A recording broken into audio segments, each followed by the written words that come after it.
بسم اللہ الرحمن الرحیم، السلام علیکم ناظرین۔ کہا جاتا ہے کہ ہم میڈیا والوں کو اپوزیشن والے اچھے لگتے ہیں، تو اس کی ایک وجہ بھی ہے۔ ایک تو ہمارا کام بنیادی طور پر تنقید کرنا ہے اور غلطیاں نکالنا ہے، لیکن اس میں ہمیں ایک سماجی مسئلہ بھی آ جاتا ہے۔ اب مثلا مولانا فضل الرحمان صاحب ہمارے محترم ہیں، اپوزیشن کے دنوں میں ہمیں انٹرویوز کے لیے بھی اویلیبل ہوتے تھے، گپ شپ کے لیے بھی اویلیبل ہوتے تھے، پینڈا کھلانے کے لیے بھی اویلیبل ہوتے تھے، لیکن جب حکومت میں پھنس گئے ہیں تو پھر ہاتھ نہیں آ رہے تھے، اور بڑی مشکلوں کے بعد کئی مہینے بعد مولانا صاحب کو ہم نے انٹرویو کے لیے مجبور کر لیا ہے۔ مولانا صاحب بہت شکریہ وقت دینے کے لیے۔ اور سب سے پہلے مجھے ایک کھلا تضاد نظر آتا ہے، یہ جو اسمبلیاں ہیں، میں بھی ان کو جعلی کہتا تھا، آپ بھی ان کو جعلی کہتے تھے، اور الیکشن میں جو کچھ ہوا، آر ٹی ایس کو جس طرح فیل کیا گیا، پولنگ ایجنٹوں کو نکالا گیا، باقی سب کچھ، تو اس اسمبلی کی اور اس کی تو کوئی کریڈیبلٹی نہیں ہے، اس سینٹ کی۔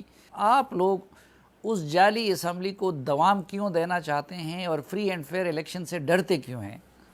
بالکل آپ نے وجہ فرمایا کہ اصولی طور پر ہم نے 2018 کے الیکشن کو تسلیم نہیں کیا، اور ان اسمبلیوں کو بھی ہم نے تسلیم نہیں کیا، لیکن چونکہ ملک کی سیاست میں تنہا ہم نہیں لڑ رہے تھے، ہم عدم اعتماد اور اسمبلیوں کے اندر تبدیلی لانے سے اصولی طور پر اختلاف رکھتے تھے، اور اکثریت جو ہے جب دوسری جماعتیں بھی آ کر مل گئی تو پلڑا اس سائڈ کا بھاری ہو گیا کہ اب ایوان کے اندر تبدیلی کی چونکہ امکانات زیادہ واضح ہیں، تو بھی ہم نے عدم اعتماد میں پی ٹی آئی کے لوگوں کا ووٹ نہیں لیا، اور جو پولیٹیکل فورسز تھی اور ان کی باقاعدہ ایک رجسٹرڈ پارٹیاں تھیں دوسری اتحادی، تو جس طرح پہلے سے مینگل صاحب آ گئے تھے، وہ تو کافی عرصہ پہلے آ گئے تھے، اس موقع پر بقیہ جو ہے 2-4 پارٹیاں بھی، ایم کیو ایم، باپ پارٹی اور دوسرے آئے، تو یہ جب ایک ماحول بن گیا، اور اس ایک طرف پورے ملک میں عمران خان کی کارکردگی سے جو لوگ مایوس تھے اور اس کو ہر قیمت پر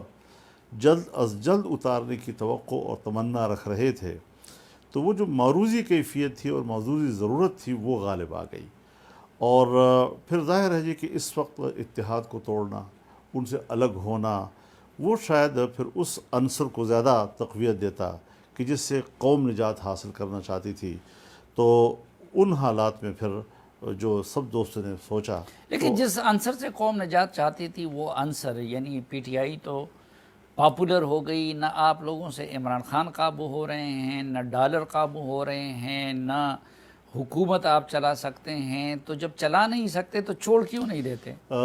صافی صاحب میں بڑی وضاحت کے ساتھ بات کروں، قوم سے کیوں بات چھپائی جائے، یہ بھی میری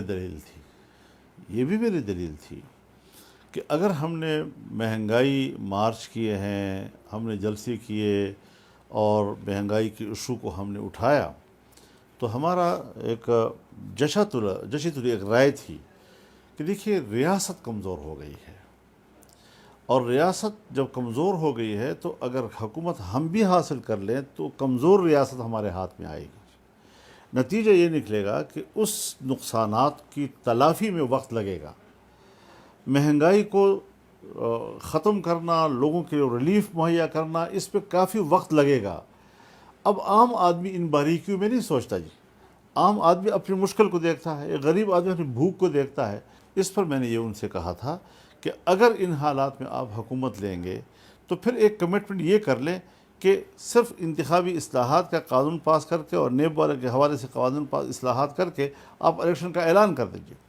لیکن ہوا یہ کہ اس نے جو ڈرامے کھیلے اور جن ڈراموں کی بنیاد پر انہوں نے جعلی قسم کے خط اور یہ ہلا کر اور ایسے ماحول پیدا کر دیا کہ جس ماحول کے بعد پھر ان تمام اتحادیوں نے اس بات پر سوچا کہ ٹھیک ہے، وقتی طور پر ہمیں سیاسی نقصان بھی ہوگا، وقتی طور پر کچھ وہ اوپر بھی جائے گا، اور جس کا ہم پہلے بھی خدشہ کر رہے تھے سو وہی ہوا اور وہی ہو رہا ہے۔ لیکن جب ہم نے ملک کی حالات کو ہاتھ ڈال لیا اور پھر اس کے بعد ہم بڑے گہرائی میں اس صورتحال کی طرف گئے تو یقیناً ضرورت اس امر کی تھی اور اس پر اتفاق ہو گیا کہ ہمیں وقت پورا کرنا چاہیے تاکہ ہم تلافی کی طرف جا سکیں۔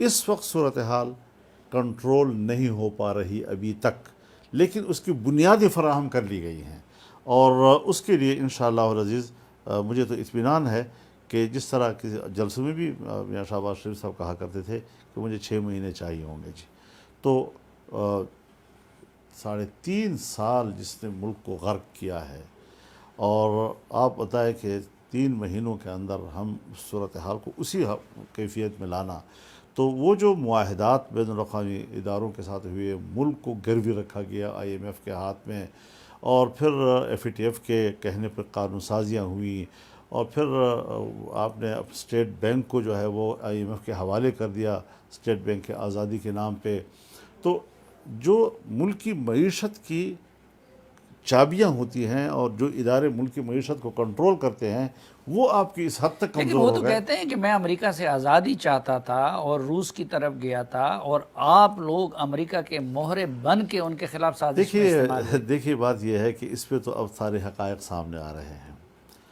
وہ سائفر جو عام طور پر دنیا میں ایک سفیر اپنے ملاقاتوں کے جو تاثرات ہوتے ہیں اس کو کسی طرح، اور وہ آ جاتی ہیں، اور وہ ایک سیکرٹ ڈاکومنٹ ہوتا ہے جی، یہاں تک کہ ایک سیکرٹری خارجہ کے پاس جب باہر سے کوئی ڈاکومنٹس آتی ہیں تو وہ اس کا بھی پابند نہیں ہے کہ وہ اس کے ڈاکومنٹس جو ہے وزیر خارجہ کو دکھائے جی، یہ اس کا بھی پابند نہیں ہے جی، لیکن انہوں نے ایک ایسا طریقہ کر کے کہ اس کے منٹس جو ہیں وہ تیار کیے جائیں اور منٹس کو استعمال کیا جائے، تو اب تو امریکہ نے بھی اس کی تردید کر دی، پاکستان کے اداروں نے بھی تردید کر دی، اور ان کے اس حوالے سے جو بے باکانہ بیانات تھے اس پر تو ہماری سپریم کورٹ نے بھی اس کو ان کی بعض باتوں کو آئین شکنی قرار دیا، آئین شکنی کا لفظ استعمال ہوا اس میں جی، اور اب جو آڈیو لیک سامنے آ رہی ہیں جس میں وہ خود کہہ رہا ہے کہ ہم نے اس خط کو استعمال کرنا ہے، اس کے مندرجات کو ہم نے استعمال کرنا ہے، اور خبردار امریکہ کا نام نہیں لینا، اور میں آپ کو واضح طور پر کہتا ہوں امریکہ کا نام نہیں لینا، تو امریکہ کا نام نہیں لینا اور امریکہ کا خیال بھی رکھنا ہے اور امریکہ سے آئے ہوئے ایک خط کو استعمال بھی کرنا ہے، ان تضادات کو اکٹھا کر کے قوم کو گمراہ کرنے کی کوشش کی گئی، اور حقائق آج وقت روز بروز سامنے آ رہے ہیں، اور آپ خود اس کا مشاہدہ کر رہے ہیں، مجھ سے زیادہ آپ نے اس کا مطالعہ کیا ہوگا کہ یہ صورتحال کس قدر بھونڈی اور کس قدر یعنی اس کے اندر ایک خلا ہے، کچھ بھی اس کا وجود نہیں ہے، سو آج وہ ایکسپوز ہو رہا ہے، کھل کر ایکسپوز ہو رہا ہے کہ ڈرامے کیوں کرتے ہو جی، تو ڈرامے کو ایکسپوز کرنا جو ہے اس کے لیے بھی ضرورت تھی۔ لیکن آپ تو عرصے دراز سے ان پہ غیر ملکی ایجنٹ کا الزام لگاتے رہے، تو آپ کے الزام کا تو کوئی ثبوت سامنے نہیں آیا نا، اس کی وجہ وہ روس چلا گیا اور انہوں نے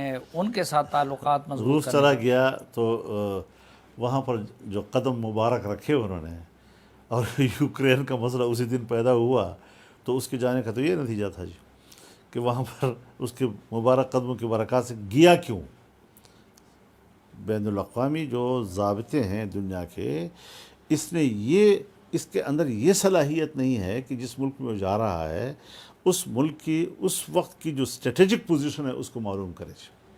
اس کو یہ پتہ نہیں ہے کہ وہاں کی جو اکنامک پوزیشن ہے وہ کیا ہے، اس کو یہ پتہ نہیں ہے کہ جس ملک میں جا رہا ہوں اس کی پولیٹیکل پوزیشن کیا ہے، اور جس ملک میں جا رہا ہوں وہاں میں کیا اچیو کروں گا۔ تو دورے تو ملک میں دنیا میں ہوتے رہتے ہیں، ہر ملک کا وزیر اعظم دنیا کے ہر ملک میں جاتا ہے، اور یہ اس کی ڈیوٹی بھی ہوتی ہے، تو اگر اس نے اسٹیٹس کو استعمال کر کے روس چلا گیا تو یہ بمقابلے امریکہ تھا۔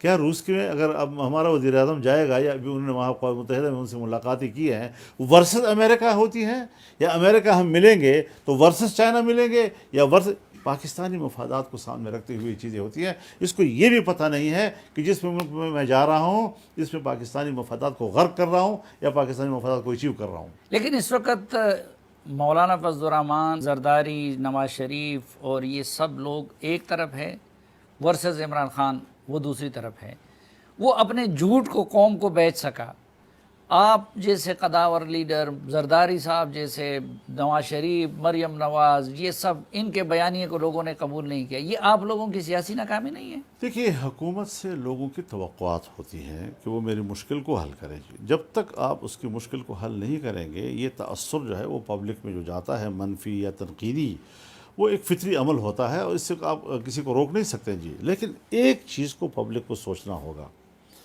کہ متضاد الخیالات، مختلف الخیالات بھی نہیں، متضاد الخیالات پارٹیاں وہ ملک کی تمام آج یکجاں ہیں. اٹ مینس کہ قومی یکجہتی کی ضرورت تمام پارٹیاں کیوں محسوس کر رہی ہیں؟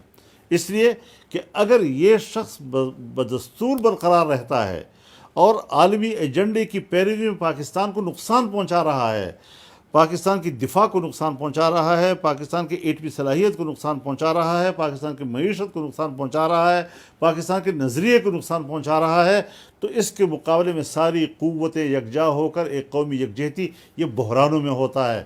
سیاسی اختلافات کو بلانا پڑتا ہے، یکجہتی ہوتی ہے. ایک سیاسی پارٹی کی جعلی حکومت کے مقابلے میں پوری قوم کو یکجا ہونا، اس کی بھی ذرا تو اٹ وجوہات. مینس کہ عمران خان بہت بڑی قوت ہے کہ جس نے آپ سب جیسے متضاد الخیال لوگوں کو یکجا کیا اپنے تو مقابلے. یہی چیز ہے کہ وہ خود کچھ نہیں ہے. میں تو بار بار کہتا ہوں کہ اس میں کوئی صلاحیت نہیں ہے، نہ وہ پڑھا لکھا ہے، انگریزی ٹھیک ہے بول لیتا ہے، چھکا مار سکتا ہوگا، گیند پھینک سکتا ہوگا، اس کیٹیگری کا. لیکن جس قوتوں نے پیچھے سے ان کو یہاں پر پہنچایا ہے اور ان کے جو ایجنڈے ہیں ان کو ہم نے ناکام بنایا ہے. کون سی قوت ہے؟ آپ جانتے ہیں کہ بین الاقوامی مغربی استعمار یا اس کی قیادت کرنے والا امریکہ، اس کے خلاف ایک نظریاتی آواز جمعیت علماء اسلام کے علاوہ پاکستان میں کون ہے؟ اور کتنی قوت کے ساتھ ہم نے ملک کو بیدار کیا اور قوم کے اندر ایک یکجہتی پیدا کی. اگر اسرائیل کو تسلیم کرنے کی بات ہوئی، اس کا راستہ اگر روکا ہے تو جمعیت علماء اسلام نے روکا ہے کہ یہ پاکستان کا نظریہ نہیں ہے، پاکستان کے اساس کے خلاف ہے اس قسم کا تصور. فلسطینیوں کے حقوق کو دبانا ہے اور ان کو دفن کرنا ہے، بیت المقدس کو دفن کرنا ہے، قبلہ اول کو.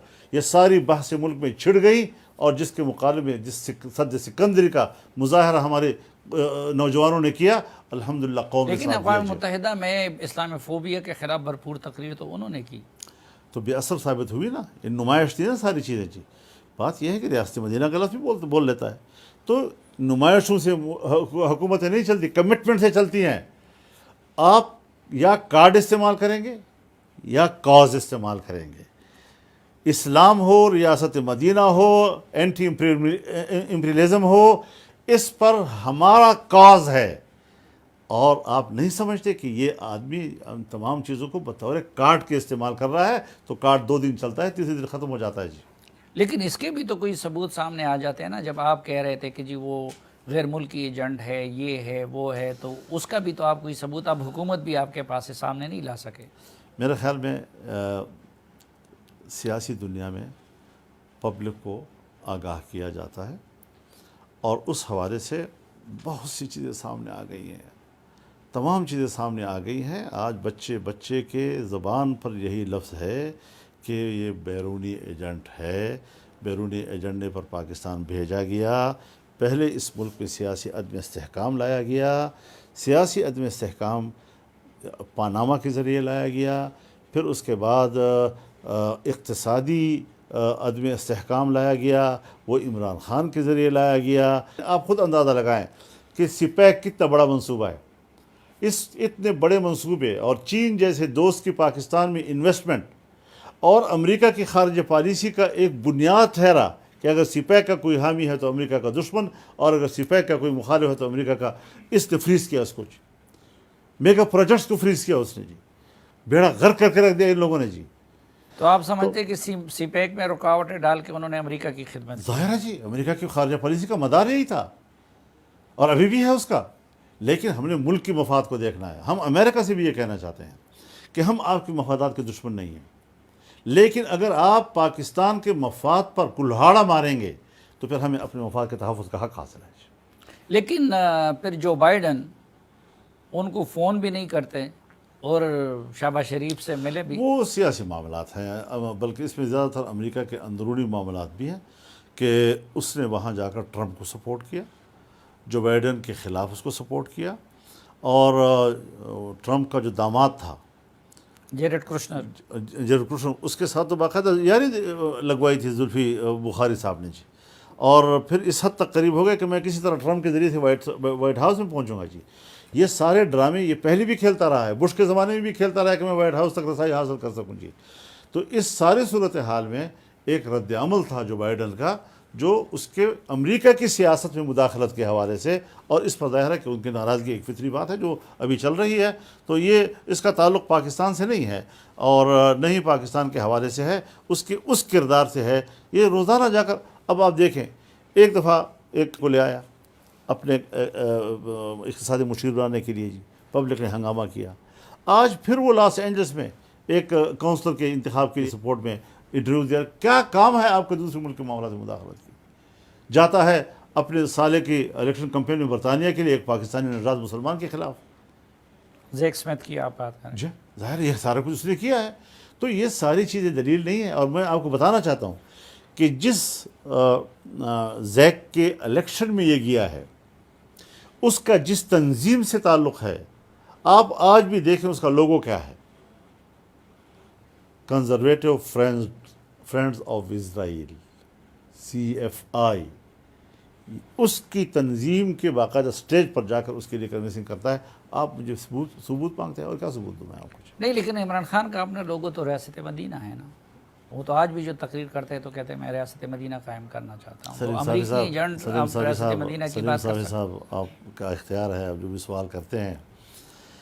ایک خاتون اپنے خاوند کے ساتھ آتی ہے اور یہ اٹھا کے اس کو پرائم منسٹر ہاؤس میں 1.5 مہینے 2 مہینے تک غیرغمال رکھتا ہے، حبس سے بے جا میں رکھتا ہے۔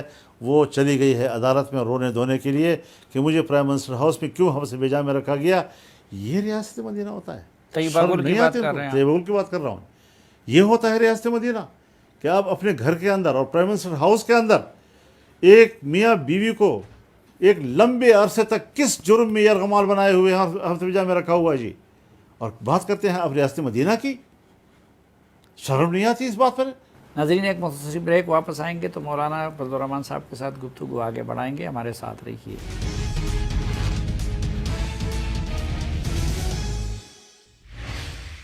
ایک بار پھر خوش آمدید آپ کو جرگے میں۔ آج کے جرگے میں ہمارے مہمان ہیں جمعیت علماء اسلام کے سربراہ مولانا فضل الرحمان صاحب۔ مولانا صاحب، یہ تو اب ڈکی چھپی بات نہیں کہ 2018 کے الیکشن میں ان اداروں نے ہی جن کو اب مسٹر ایکس اور مسٹر وائی کہتے ہیں، اسی مسٹر ایکس اور مسٹر وائی نے ان کی پارٹی میں لوگوں کو بھی شامل کرایا، ان کے لیے RTS فیل کروایا، ان کے لیے پولنگ ایجنٹوں کو نکالا، تو پھر وہ یہ کام کیوں کر رہے تھے؟ مجھے احساس ہے اس بات کا کہ آپ نے سوال کر لیا تو مجھے اس پر بات کرنی پڑ گئی، ورنہ ہم اب اس کی تلافی کی طرف جا رہے ہیں، اور اگر ادارے بھی اس کی تلافی کی طرف جاتے ہیں اور ان کو احساس ہو جاتا ہے کہ ہاں ہم سے اگر کوئی ایسی بھول چوک ہوئی ہے یا ہم نے کوئی بین الاقوامی دباؤ کے تحت ایسے کام کیے ہیں جس کو میری قوم نے قبول نہیں کیا، عوام نے قبول نہیں کیا، اور اس کی تلافی کی طرف آتے ہیں، تو میں نے پہلے دن بھی یہ کہا تھا موسٹ ویلکم، ہمیں اس پہ کوئی اعتراض نہیں ہے۔ تو اب وہ کہتے ہیں کہ جی اس ادارے کو تنازع سے بچانے کے لیے اتفاق رائے سے نئے آرمی چیف کا تعین ہونا چاہیے، اور وہ کہتے ہیں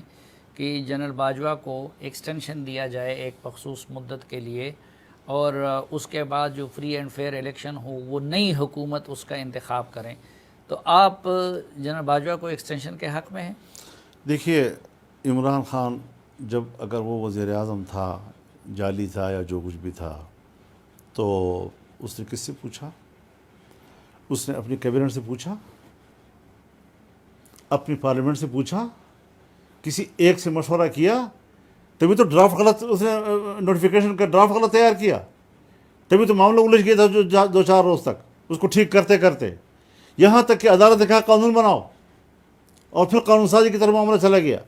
یہ ساری چیزیں اس نے کی اپنی ذاتی رائے اور فیصلے کی بنیاد پر، کہ وہ اپنی کابینہ کو بھی اعتماد میں لینے کے لیے تیار نہیں ہے۔ آج نئی حکومت آ گئی، وہ ہوتا کون ہے ہمیں ڈائریکشن دینے والا؟ اس کا حق کیا بنتا ہے؟ اس کے اوقات کیا ہیں کہ وہ ہمیں کہتا ہے کہ آپ یوں کریں یا یوں کریں؟ جو بھی فیصلہ ہوگا آئین کے مطابق ہوگا، جو بھی فیصلہ ہوگا میرٹ پہ ہوگا، جو بھی فیصلہ ہوگا جس منصب کو اس کا اختیار حاصل ہے وہی فیصلہ کرے گا۔ آپ ایکسٹینشن کے حق میں نہیں ہیں جنرل صاحب کے؟ جنرل باجوہ صاحب کے؟ میرا سرکاری ملازمین کے ایکسٹینشن، میں نے اس وقت بھی کہا تھا جب صرف ایکسٹینشن کی بات تھی، مجھ سے پریس کانفرنس میں پوچھا گیا تو میں نے کہا کہ سرکاری ملازمین کے ایکسٹینشن اور ریٹائرمنٹ کے معاملات چلتے رہتے ہیں، ہم اس کو ایک پولیٹیکل ایشو نہیں بنانا چاہتے، لیکن جب آپ نے ڈرافٹ ہی غلط کر دیا، ایشو بن گیا، پھر کورٹ میں چلا گیا، پھر کورٹ نے آپ سے کہا قانون سازی کا مسئلہ آپ نے بنا لیا تھا جی۔ میں تو آج بھی کہتا ہوں کہ اس کو ایک پولیٹیکل ایشو ہمیں نہیں بنانا چاہیے، اور اگر اس کی مدت پوری ہو گئی ہے تو یہ پرائم منسٹر کا اختیار ہے کہ اس کو جانے دیتے ہیں، یا اس کا اختیار ہے کہ اگر ضرورت ہے تو وہ لیکن اس وقت وہ کہتے ہیں میں ایک پاپولر لیڈر ہوں، پنجاب میں میری حکومت ہے، کے پی میں میری حکومت ہے، آزاد کشمیر گلگت بلتستان میں میری حکومت ہے، تو ان یہ کی بات رائے آپ کی ضروری ٹھیک ہے، نہیں؟ یہ سب آفٹر شاکس ہیں۔ جب زلزلہ آتا ہے تو 2018 کے انتخابی نتائج کے شاکس ہیں جو ابھی قوم کو دھچکے مل رہے ہیں، کہ اس کے ابھی تک ہم بھگت رہے ہیں، کے پی میں بھی اور پنجاب میں بھی اور گلگت بلتستان میں بھی بلکہ کشمیر میں بھی۔ تو یہ چیزیں بہرحال طے تو ہوں گی عام انتخابات میں جی، اور عام انتخابات آنے دیں، انشاءاللہ صورتحال بالکل کلیئر اور صاف ہو جائے گی، کوئی مسئلہ نہیں ہے۔ تو آپ سمجھتے ہیں کہ نئے آرمی چیف کا تقرر کا اختیار مطلق وزیر اعظم کا اختیار ہے، وزیر اعظم کا کسی سے اختیار مشورے کی ضرورت نہیں ہے؟ وہ ہاں، یہ اس کی بھلائی ہوگی کہ ہر کام مشورے سے ہو تو اس میں برکت ہوتی ہے، وہ کیبنٹ سے پوچھ سکتا لیکن اختیار وزیر اعظم کا ہے۔ ہے، آئین دیتا ہے، میں تو نہیں دے رہا۔ آپ کیا سجیسٹ کرتے ہیں کہ کس بنیاد پہ کریں؟ میں نے آج تک اس میں دلچسپی نہیں لی صاحب، سینیارٹی پہ کریں، کسی اور خوبی مجھے کو بیان پہ کریں؟ میں نے نہ وہ رولز پڑھے ہیں نہ وہ قوانین پڑھے ہیں، لیکن جو بھی آئین اور قانون کا تقاضا ہے اس کو پورا کیا جائے، بس اس پہ میں۔ اچھا، قانون اور باقی سب- آئین کا باقی ایک سب اور ہمارے لیے تقاضا برابر بھی ہے ہے جی۔ کہ یہ 2000 اصل میں ابھی دیکھیں عمران خان صاحب نے اب یہ بیانیہ بنایا ہے نا کہ میرے خلاف سازش ہوئی، کبھی وہ امریکہ کے سے جوڑتے ہیں، کبھی فوج سے وہ جوڑتے ہیں، اور مسٹر ایکس اور مسٹر وائی کا کہ میری حکومت انہوں نے چھین لی، حالانکہ اصل سازش اور اصل مداخلت وہ 2018 میں ہوئی تھی۔ اب آپ لوگ حکمران بنے ہیں تو وہ جو 2018 میں غیر آئینی غیر قانونی کام ہوئے ہیں، الیکشن میں مداخلت ہوئی ہے، تو اس کی تحقیقات اب آپ کیوں نہیں کرتے؟ ہاں، یہ بات ضرور ہے کہ جو ان کا بیانیہ ہے کہ میرے خلاف سازش ہوئی ہے، نہیں، آپ کو لانے کے لیے سازش ہوئی ہے، جس میں بین الاقوامی سازش بھی شامل ہے، بین الاقوامی فنڈنگ بھی شامل ہے جی، اور وہ اب ایکسپوز بھی ہو گیا ہے۔ الیکشن کمیشن نے واضح طور پر کہہ دیا ہے کہ اسرائیل سے یہودیوں سے پیسہ آیا ہے، انڈیا سے پیسہ آیا ہے، امریکہ سے پیسہ آیا ہے، اور کہاں سے آیا ہے، اور کتنے اکاؤنٹس اس کے نہیں دکھائے گئے، چوری چھپے رکھے گئے ہیں جی۔ یہ تو بابر صاحب کو اللہ تعالیٰ اجر دے کہ اس نے اپنے پارٹی میں رہتے ہوئے ان ساری چیزوں کو پبلک کے سامنے لایا، عدالت میں لے گئے ان ساری چیزوں کو، اور وہ ثابت کر گئے۔ ایسا نہیں ہے کہ وہ بغیر کوئی ایک نعرہ تھا اور ختم ہو گئی بات، ثابت کر گئے، وہ ڈاکومنٹری ثبوت اسے پیش کر دیے۔ اور وہ تو اب جو آدمی عدالت سے ثابت ہو چکا ہو کہ وہ آئین شکن ہے، جو الیکشن کمیشن سے ثابت ہو چکا ہو کہ بین الاقوامی چور ہے، بین الاقوامی پوری دنیا سے پڑھ آ کر کھائے ہیں اس نے جی، تو وہ آدمی دوسروں کو چور کہتا ہے، شرم نہیں آتی ان کو جی؟ نہیں، ان کو شرم آتی ہے یا نہیں آتی، ہاں، لیکن اس حکومت کو شرم نہیں آتی کہ الیکشن کمیشن نے فیصلہ دے دیا، عدالت نے فیصلہ دے دیا، لیکس آ گئی، لیکن اپنے کیسز تو یہ حکومت ختم کر رہی ہے، نیب قوانین تبدیل کر دیے، لیکن آج تک وہ 2018 میں یہ سب کام کرنے والے اور عمران خان کے خلاف یہ سب کچھ ثابت ہونے کے باوجود ان کے خلاف کوئی کارروائی نہیں ہو رہی ہے، تو کیا یہ حکومت بزدل ہے یا کیا ہے؟ میری جماعت نااہل ہے؟ میری جماعت اس معاملے میں میاں شہباز شریف صاحب سے بات بھی کر چکی ہے، اور ہم دباؤ بھی ڈال رہے ہیں کہ کس چیز کا انتظار، کون سی مصلحت آڑے ہے؟ کیا یہ میاں نواز شریف صاحب سے زیادہ محترم ہے؟ کیا وہ اس کی بیٹی سے زیادہ محترم ہے؟ کیا وہ زرداری صاحب سے زیادہ محترم ہے؟ کیا وہ شہباز شریف سے زیادہ محترم ہے؟ ان کو سالوں سال جیلوں میں رکھا گیا، کار کوٹری میں رکھا گیا، چور کہا گیا، ذلیل کیا گیا ان کو، اور جو بے حرمتی ان لوگوں کی ہوئی ہے وہ آج اتنا اہم بن گیا ہے کہ ہم اس پر ہاتھ تک نہیں ڈال سکتے۔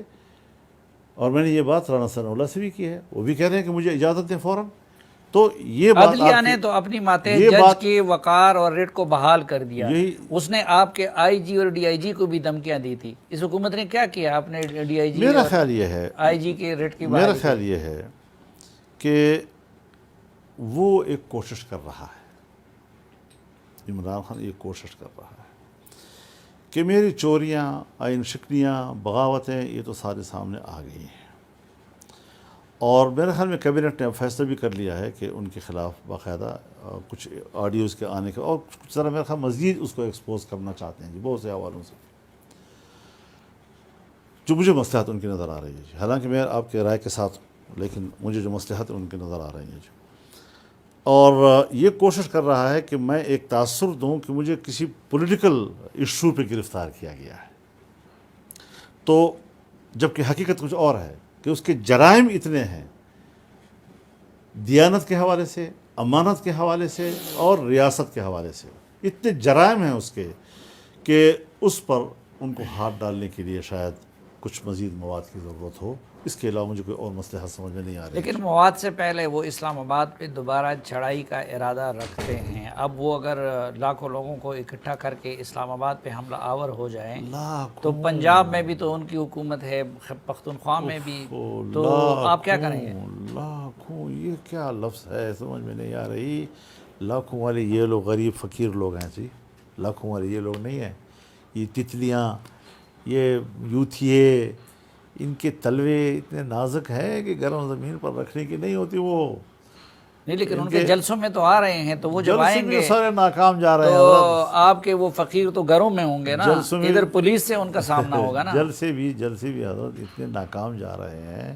ابھی پرسوں آپ نے دیکھا کشمیر میں ان کی حکومت ہے، اور اس کی جو رپورٹنگ آ رہی تھی ان کی تقریر کے دوران، اور جو منظر نظر آ رہا تھا وہ آپ نے بھی دیکھا ہوگا. پتہ ہے کہ پبلک اس کو کس نظر سے اب دیکھ رہی ہے. تو یہ روز روز کا اس کا دوڑنا چلنا، آنیاں جانیاں، بس یہی دیکھتے رہیں گے. اور اب اس میں وہ جاذبیت ختم ہو چکی ہے. وہ پولیٹیکل لیڈر تو آلریڈی نہیں تھا جی. یہ آپ کے ہاں بڑی آنیاں جانیاں ہوتی تھی چودھری شجاعت اور پرویز الہی کی، آپ کے ان کے ساتھ خاندانی تعلقات بھی ہیں. یہ پرویز الہی آپ کے ہاتھ سے کیسے نکل گیا؟ اور جس طرح شبلی فراز نے اپنے بڑوں کی عزت کو داؤ پہ لگا دیا، تو اس وقت تو چودھری پرویز الہی بالکل شہباز گل کا لہجہ استعمال کر رہے ہیں. تو یہ آپ کے کنٹرول سے اتنا باہر کیوں گیا؟ باہر مجھے افسوس ہے اس کے رویے پہ. سیاستدان کو اپنی زندگی میں سیاسی کردار اس طرح پاؤں تلے نہیں روندنا چاہیے جس طرح انہوں نے کیا جی. ہم ان کو بڑی عزت دینا چاہتے تھے جی، ہاں، لیکن خدا جانے کس لالچ میں اس نے یہ بھونڈی حرکت کر لی. مجھے افسوس ہے اس کے اوپر، ایک دوست کی حیثیت سے یقین جانیے جی. آپ اور زرداری صاحب کچھ کوشش کر رہے ہیں کہ ان کو دوبارہ راہ راست پہ لے آئیں، اور جو پہلے سے ارینجمنٹ ہوئی تھی پنجاب میں کوئی تبدیلی کا امکان ہے؟ اگر اس حوالے سے کچھ ہے بھی تو وہ انٹرویو میں کہنے کا نہیں ہے. اچھا ناظرین، مولانا فضل الرحمان صاحب کے ساتھ یہ جرگہ جاری رہے گا، لیکن ایک وقفے کے بعد.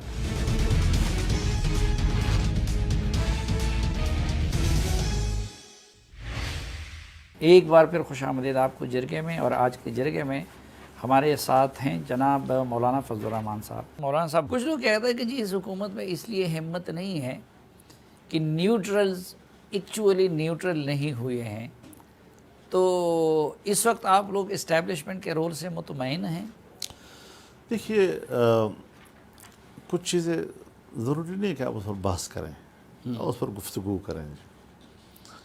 بظاہر تو ایسی کوئی چیز نہیں ہے، کیونکہ ہم نے ظاہر کے مکلف ہیں. اگر آپ مجھ سے ایک بات کر رہے ہیں تو مجھے آپ پر اعتماد کرنا چاہیے کہ آپ جو کچھ کہہ رہے ہیں وہی آپ کا مقصود ہوگا. اور پھر جو ذمہ دار لوگ ہوتے ہیں جن کے رویے سے ریاست کی استحکام اور اس کی کمزوری وابستہ ہوتی ہے، اور پھر کچھ چیزیں جو مشاہدے میں آ چکی ہیں، اور من جرب المجرب حلت بہ الندامہ، کہ تجربہ شدہ چیز کو دوبارہ تجربے میں لانا، اس کا نتیجہ سوائے ندامت کے اور کچھ نہیں ہوتا. اتنا بڑا ادارہ ایسا کیوں سوچے گا اور کیسے سوچے گا آخر؟ تو ساری چیزیں ان کے سامنے، ہم سے زیادہ ان کے سامنے ہیں، ہم سے زیادہ وہ بہتر جانتے ہیں سارے صورتحال میں.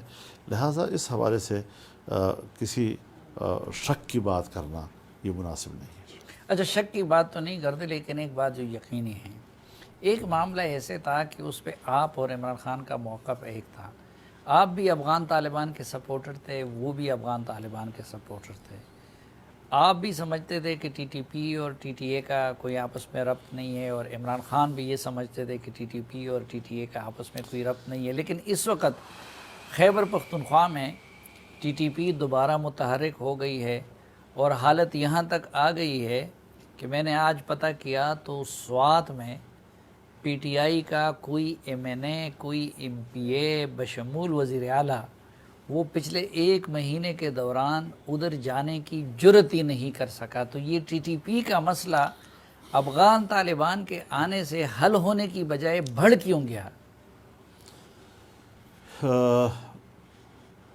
یہ ایک معمہ بھی ہے اور معمہ نہیں بھی ہے، دونوں صورتیں اس کی موجود ہے۔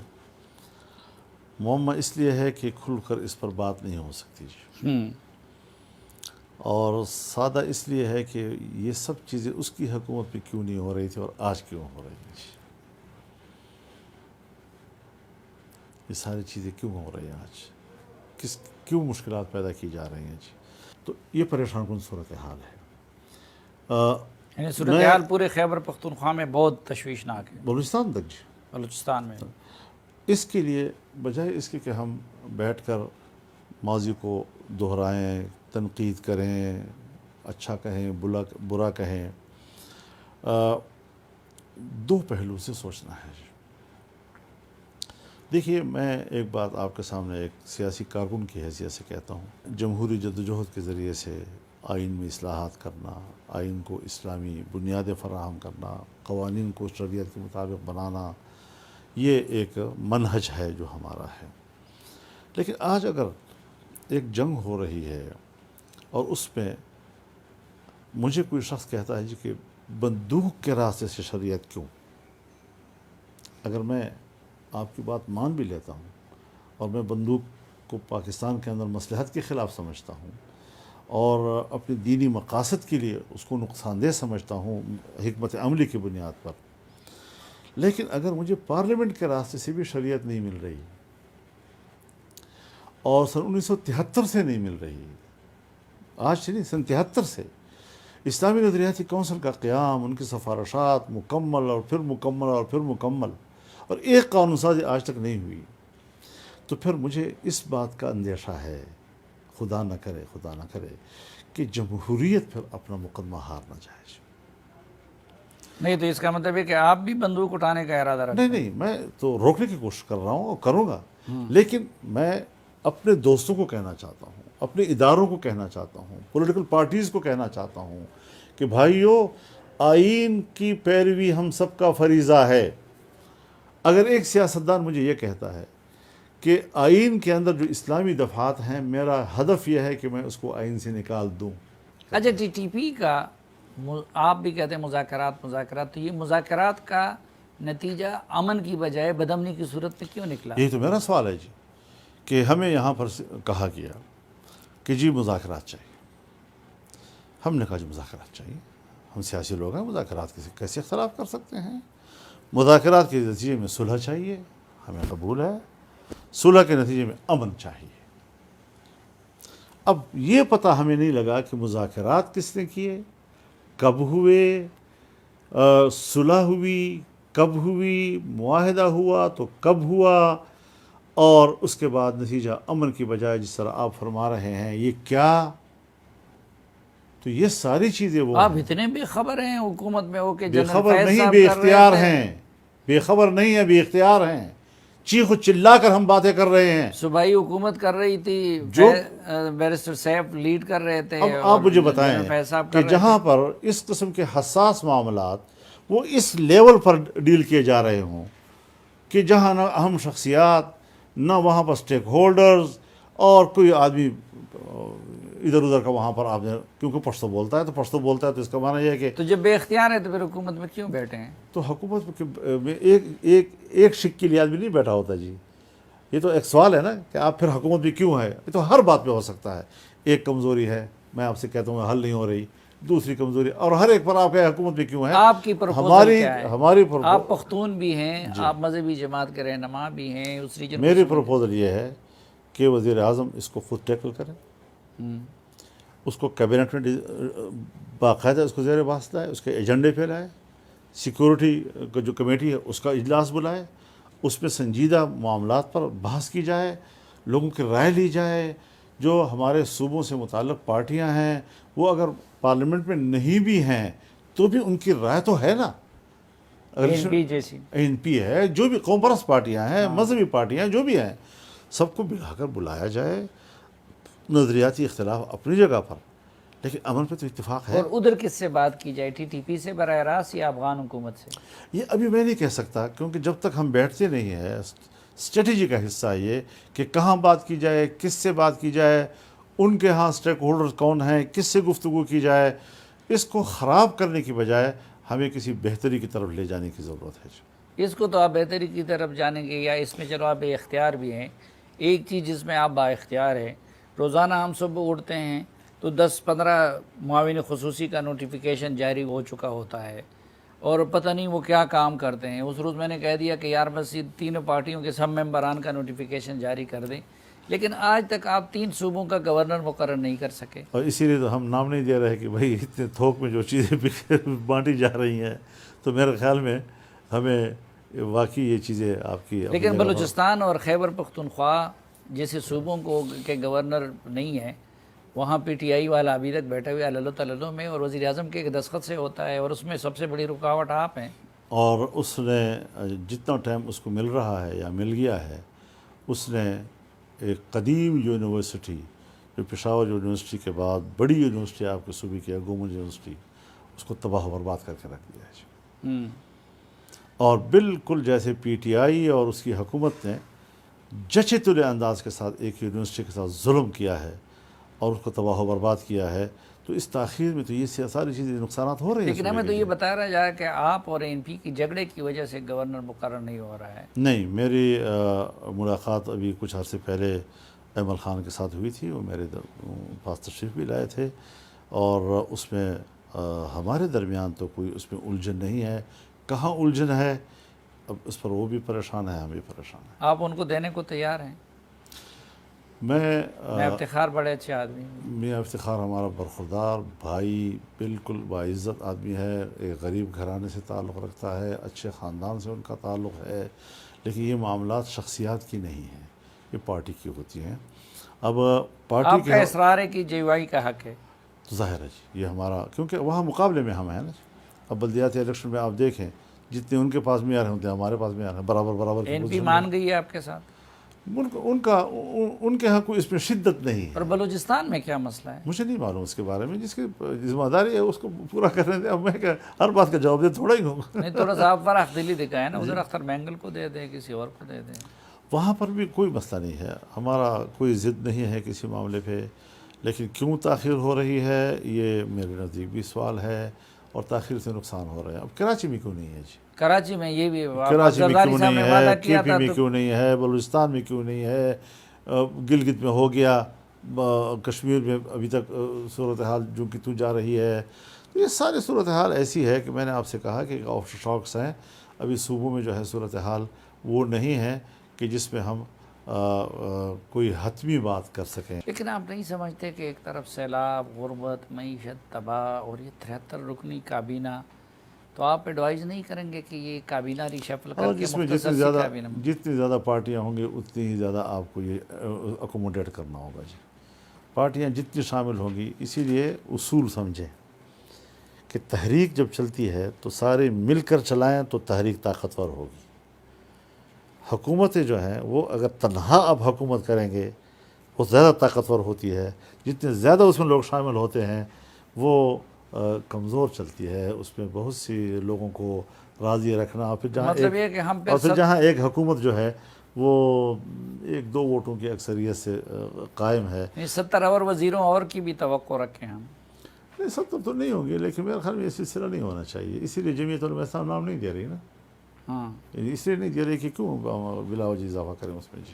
آپ کے دور میں ٹرانسجنڈر بل منظور ہوتا ہے آپ حکومت کا حصہ ہے، آپ کی حکومت میں یہ سب ایک کچھ تو جس پہ مصیبت تمام یہ دینی ہے، جماعتیں معترض ایک ہیں. تو مصیبت یہ ہے کہ آپ حکومت کا حصہ ہیں اور آپ حکومت میں ہیں، جیسے کہ ہم نے صبح و شام جو ہے ایک کر کے بس اسمبلی کے اندر جو ہے وہ اس میں نارمل قسم کی کسی چیزیں بھی آتی ہیں، اراکین ہوتی بھی ہیں، کبھی اراکین نہیں بھی ہوتے. ہم جہاں جہاں پر ہمارے نوٹس پہ ایک چیز ہوتی ہے تو یہ کوشش کرتے ہیں کہ ان کے این جی اوز جو ہیں وہ غلط معصومانہ قسم کے آغاز ابتدا کرتے ہیں، پارٹیوں کے اندر لابنگ کرتے ہیں، پھر ان کو پاس کرنے کے لیے ایسا موقع تلاش کرتے ہیں کہ ہو جائے. اتفاق سے اس دن ہماری ایک خاتون ممبر موجود تھی اور چیخ رہی تھی کہ بھائی کمیٹی میں لے جاؤ، سمجھ دو. آپ بھی معترض ہیں اس پہ؟ میں معترض ہوں. معترض کیا، میں کو اسلام سے متصادم سمجھتا ہوں. مجھے اس کی کوئی پرواہ نہیں ہے کہ آپ حکومت میں تھے تو آپ اسمبلی میں تھے تو آپ یہ تھے، آپ یہ تھے. واپس کرائیں گے.